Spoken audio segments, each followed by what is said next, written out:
kids are practicing their AI coding with different sites that the state offered and just experimenting on how it works in the coding world. So there's various programs for them to utilize based on their interests, and they're just going through and seeing how it works and discovering new things that they can do with it. Today we have people from IT for Idaho Power.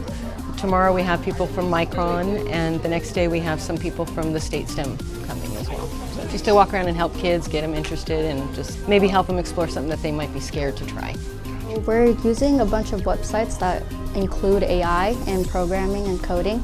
And the one I'm using, it's like this face scanner where you could like sort of add like costumes and designs onto yourself, or put like hats or glasses. And yeah, it's mostly just AI coding programming. The kids have more choices. There's things that they've never experienced before. Some of it has to do with some kids were doing the posters. So I've done an activity like that in a training where I had to decide whether the frog was a real picture of a frog or an AI created picture of a frog, because they're so similar. And sometimes we don't realize that we can tell the difference even though it is computer generated and AI, but there's that difference that we can see. So they were doing that with posters too, and determining which one was real and which one was AI created. Pretty important since it gives us a head start for the future and helps us learn more about what AI does. For students, this is going to be part of their future. These kids, they can have, this is their strong suit.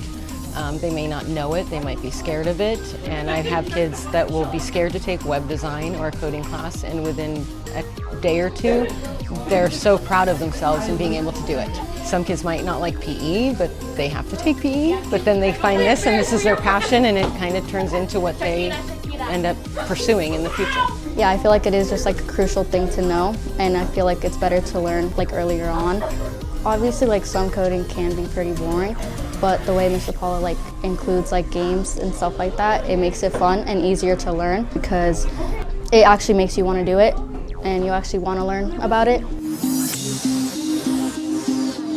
I want the kids to have fun doing it, but learn at the same time and do something productive that they can apply in all areas of their life. So.